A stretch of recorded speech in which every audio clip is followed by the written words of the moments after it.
Hello विद्यार्थियों, इस video के माध्यम से हम लोग जानेंगे कि आर्थिक क्रियाएं किसे कहते हैं और इसके कौन कौन से उदाहरण हो सकते हैं। इस पर भी हम लोग बात करने वाले हैं। यहाँ पर देखिए हमने क्वेश्चन कैसे लिखा हुआ है।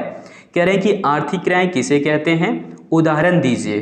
तो एग्जाम्पल की मदद से हम लोग इकोनॉमिक एक्टिविटी को समझने वाले हैं। हमने सबसे पहले ये जानना है कि जो भी हम काम करें और वहाँ से अगर हमें आमदनी या फिर कह लीजिए कि रोजगार प्राप्त होता है या फिर जीवन यापन के लिए साधन मिल जाते हैं, तो ऐसे ही काम को हम आर्थिक क्रिया कहेंगे। देखिए हमने परिभाषा कैसे लिखा हुआ है। कह रहे हैं कि वे सभी क्रियाएं जो आय सृजित करती है उसे आर्थिक क्रियाएं कहते हैं। अब यहाँ पर ध्यान रखना होगा कि आर्थिक क्रिया का मुख्य उद्देश्य होता है आय सृजन करना या फिर आय प्राप्त करना। और यहाँ पर आप दूसरा ये भी कह सकते हैं कि जीवन यापन के लिए साधन जुटाना, ये होता है आर्थिक क्रिया का मुख्य उद्देश्य। यहाँ पर देखिए आगे हमने दूसरे शब्दों में कैसे लिखा हुआ है।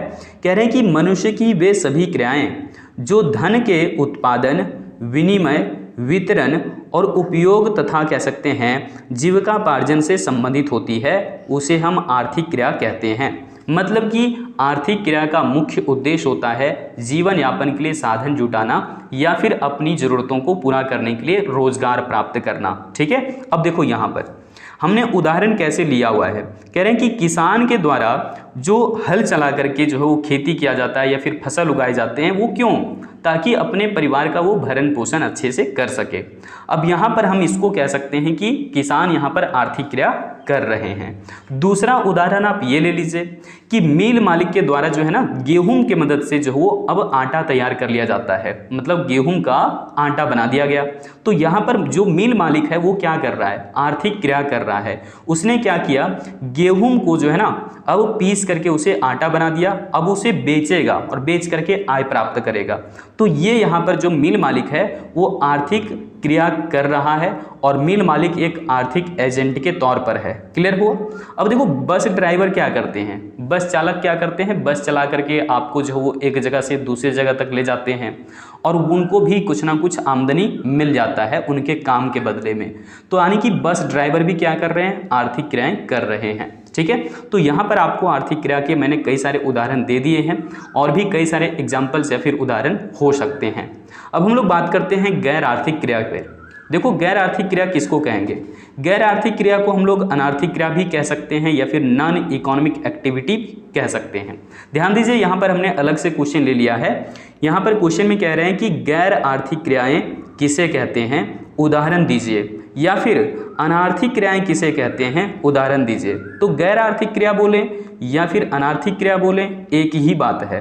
देखो हमने परिभाषा कैसे लिखा हुआ है। कह रहे हैं कि वे सभी क्रियाएं जो आय अथवा रोजगार अथवा लाभ प्राप्त करने के लिए नहीं बल्कि आत्मसंतुष्टि के लिए किया जाता है।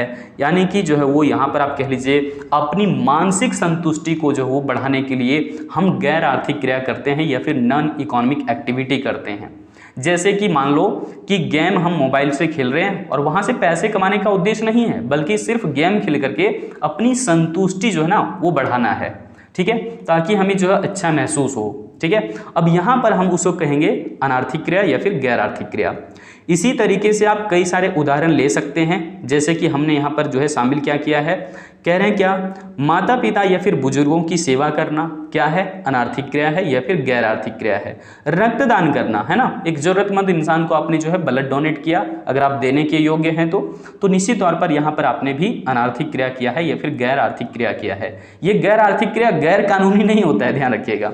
यहाँ पर तीसरा क्या हमने लिया है, अन्नदान करना। ठीक है, जैसे कि कुछ भूखे इंसान हैं, आपको रोड पर दिख गए हैं ना और आप उस लायक हैं कि आप उसकी मदद कर सकें और आपने वो काम किया भी, तो वहाँ पर आपने जो है उसके भूख को मिटाने के लिए जो है वो अगल बगल कहीं से दुकान से ही कोई वस्तु ला करके उन्हें खाने पीने के लिए दे दिया, जिसकी वजह से उन्हें जो है उनकी भूख मिट गई।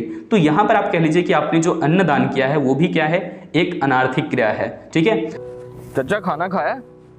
नहीं साहब, खाना तो नहीं खाया। खाना नहीं खाया और काम करे जा रहे हैं ये सब तो बस सही है। मेरे पास जो ये बर्गर है ना आधा आधा खाते हैं। नहीं, आप खाएं आपके बेटे की तरह हूँ मैं। नहीं, आप खाएं साहब। ये पकड़े? नहीं आप खाएं साहब, ये आप पकड़े खाएं। तो नहीं, साहब, सही। मिल बांट के खाने से बरकत बढ़ती है खाने में। बस हमारी ये ले पकड़े पकड़े पकड़े। साहब, चलो भाई खाना शुरू करें। चौथा हमने यहाँ पर एक और लिया है क्या, धार्मिक कार्य करना, पूजा पाठ करना, है ना, तीर्थ स्थल घूमने के लिए जाना, ये सब क्या है, अनार्थिक क्रिया है। क्योंकि आप अपनी मन की संतुष्टि के लिए या फिर आत्मा की संतुष्टि के लिए आप जो है वो ये सब सारी क्रियाएं कर रहे हैं। तो उम्मीद है आपको आर्थिक और अनार्थिक क्रिया समझ आ गया होगा। फिर से मिलते हैं हम अगली वीडियो अपडेट के साथ, और तब तक रखते हैं इतना ही। जय हिंद।